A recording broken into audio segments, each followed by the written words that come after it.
Cenerentola by Gioacchino Rossini, presented in an abridged adaptation by Meadowbrook Fables. Once upon a time, in a once grand Salerno villa, now fading into ruin and decay, here lived a young woman named Angelina. Though noble by birth, she was reduced to servitude by her pompous stepfather, Don Magnifico, and her vain stepsisters, Clorinda and Tisbe. They called her Cenerentola, for she was always covered in cinders from the hearth. One evening, as rain tapped against the windows, a beggar appeared at their door. Clorinda and Tisbe recoiled in disgust, but Angelina, ever kind, offered him bread and shelter. "Kindness shines brighter than gold," the old beggar man said to her. Little did she know, this man was no beggar, but Alidoro, the wise tutor of Prince Ramiro, seeking a worthy bride for his master. That very night, Prince Ramiro, alongside his valet Dandini, devised a plan.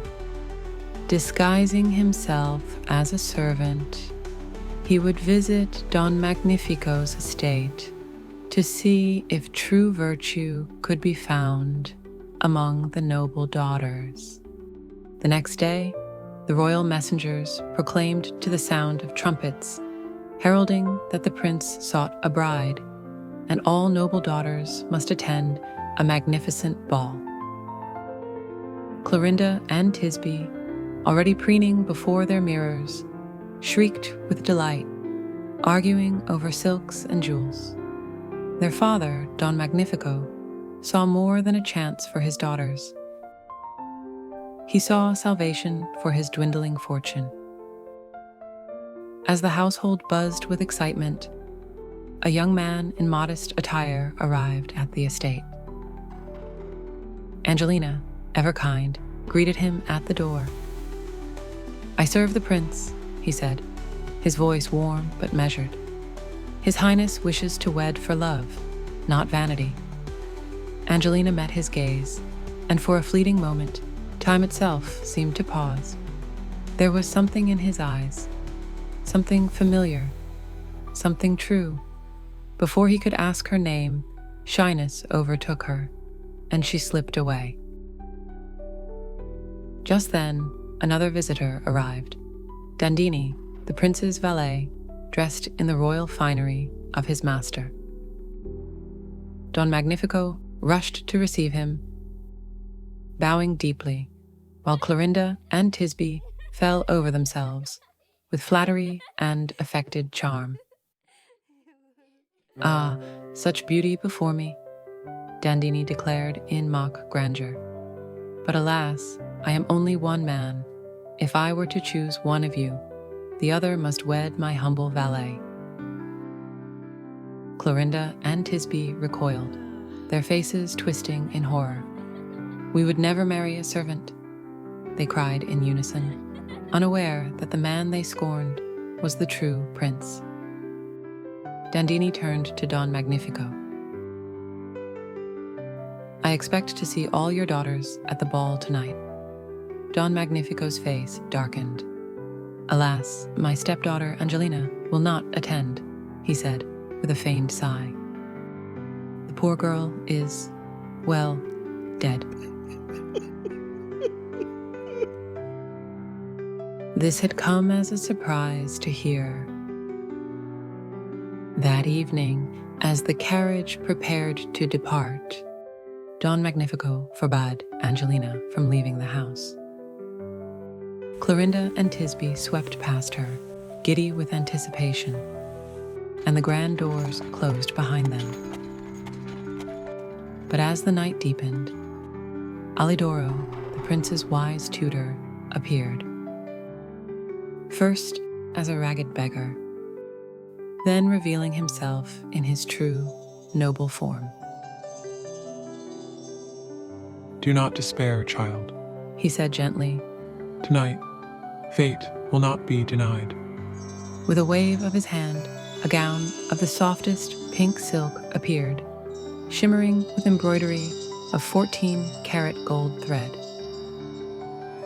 A pair of delicate bracelets gleamed on a silver tray, aloft in the air. These bracelets will reveal your destiny, Alidoro whispered. With a heart full of hope, Angelina stepped into Alidoro's silver carriage and set off with him for the palace.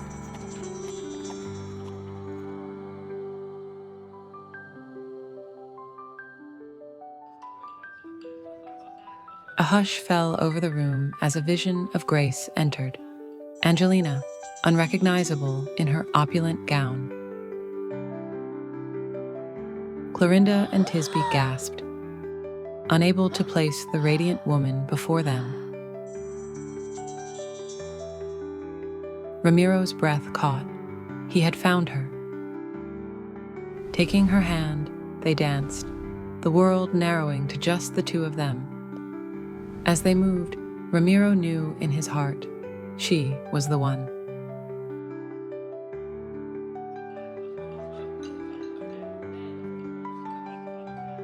Dandini, still disguised as the prince, turned to Angelina.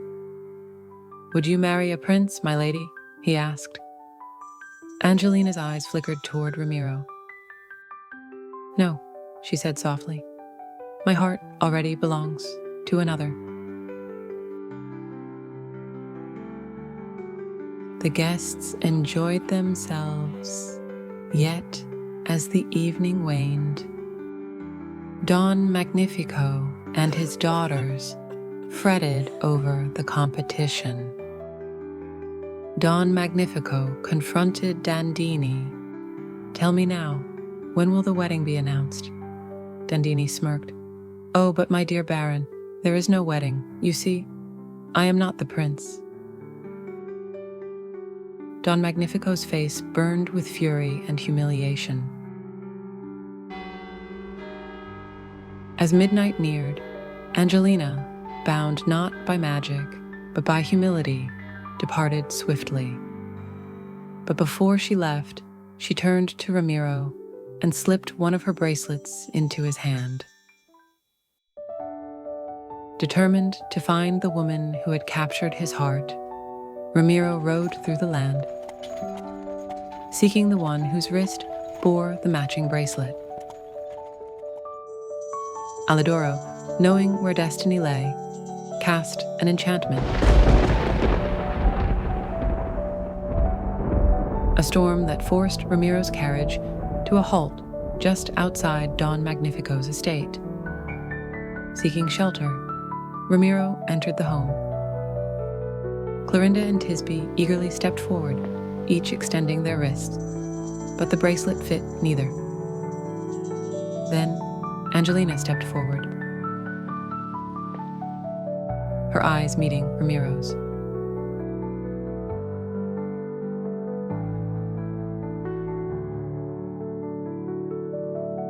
With quiet certainty, she held out her wrist. "Your Highness, I believe that bracelet belongs to me." The bracelet slid on as if it had never left. With a graceful motion, she revealed its twin, proving beyond doubt that she was the mysterious woman from the ball. Prince Ramiro's suspicions about La Cenerentola were confirmed, and he would make her his bride. Clorinda and Tisbe came to the bitter realization that their schemes had failed. The palace bells rang in jubilation. Angelina, no longer in cinders, no longer was she La Cenerentola, but regal in silks, stood beside Ramiro, her kindness shining brighter than any jewel or magic. Her step-family knelt before her, fearing retribution. Instead, she smiled. "Let kindness be my revenge," she said gently. And so, with forgiveness in her heart and love by her side, she became queen, proving that true nobility is not born of wealth, but of virtue. And thus, the tale of the enchanted bracelet, of kindness and fate, was sung through the ages, and they lived happily ever after.